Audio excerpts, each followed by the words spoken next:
साल 2022।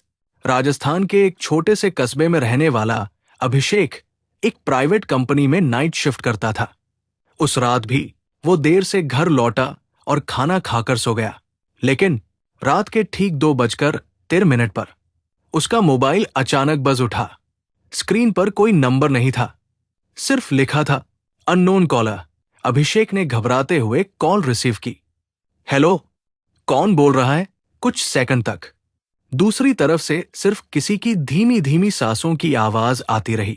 फिर एक टूटी हुई और बेहद डरावनी आवाज सुनाई दी, मत सोना। और उसी पल कॉल अपने आप कट गई। अभिषेक ने तुरंत कॉल हिस्ट्री देखी, लेकिन हैरानी की बात यह थी, वहां उस कॉल का कोई रिकॉर्ड ही नहीं था। उसे लगा शायद वो सपना देख रहा है। वो वापस बिस्तर पर लेट गया। तभी उसके कमरे का दरवाजा धीरे धीरे चर्रर की आवाज के साथ अपने आप खुलने लगा। बाहर सिर्फ गहरा अंधेरा था और ठंडी हवा कमरे के अंदर आने लगी।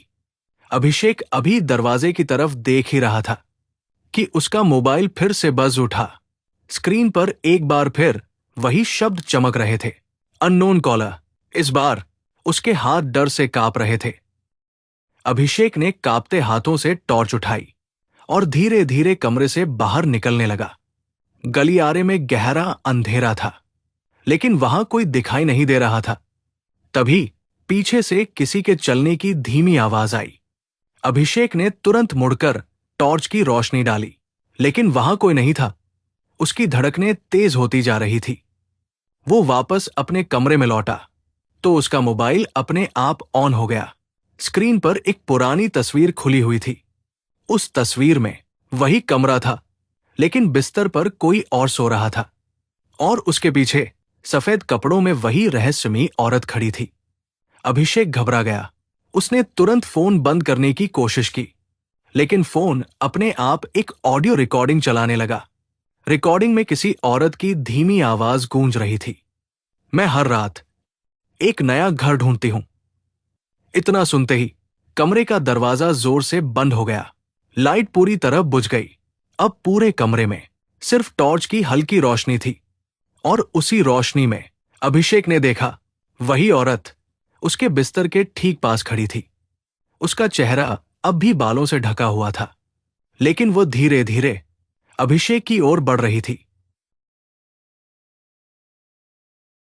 अभिषेक डर के मारे बिस्तर से पीछे हटने लगा, लेकिन वो रहस्यमयी औरत धीरे धीरे उसकी ओर बढ़ती जा रही थी। कमरे का तापमान अचानक बहुत ठंडा हो गया। अभिषेक की सांसें तेज हो गई। उसने आंखें कसकर बंद कर ली और कुछ सेकंड बाद जब उसने दोबारा आंखें खोली तो वो औरत वहां नहीं थी। उसे लगा कि सब खत्म हो गया, लेकिन तभी उसका मोबाइल फिर से बज उठा। स्क्रीन पर फिर वही लिखा था, अननोन कॉलर। इस बार उसने कांपते हाथों से कॉल उठाई। दूसरी तरफ से एक धीमी आवाज आई, मैं तुम्हें लेने आ रही हूं।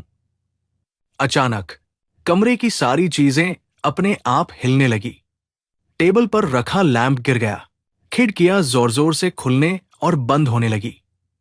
दीवार पर टंगी तस्वीर अपने आप नीचे गिर गई।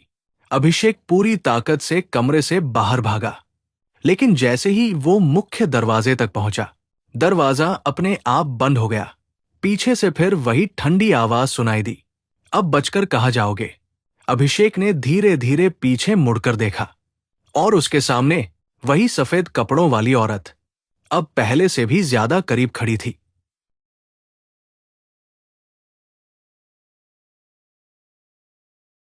अभिषेक के सामने वही रहस्यमयी औरत खड़ी थी। उसका चेहरा अब भी लंबे काले बालों से ढका हुआ था। अभिषेक ने पूरी हिम्मत जुटाकर मुख्य दरवाजा खोलने की कोशिश की, लेकिन दरवाजा बिल्कुल नहीं खुला। तभी उसका मोबाइल आखिरी बार बजा। स्क्रीन पर फिर वही नाम था, अननोन कॉलर। इस बार कॉल अपने आप रिसीव हो गई। दूसरी तरफ से वही ठंडी आवाज आई, अब तुम कभी अकेले नहीं रहोगे। अचानक पूरे कमरे की लाइट बुझ गई। कुछ सेकंड तक चारों तरफ सिर्फ सन्नाटा था। फिर एक जोरदार चीख पूरे घर में गूंज उठी। अगली सुबह पड़ोसियों ने देखा कि अभिषेक के घर का दरवाजा खुला हुआ था। घर के अंदर सारा सामान बिखरा पड़ा था, लेकिन अभिषेक कहीं नहीं मिला।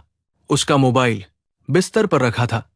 स्क्रीन पर समय अब भी रात के 2:13 दिख रहा था और कॉल लॉग में आखिरी कॉल अब भी अननोन कॉलर के नाम से मौजूद थी।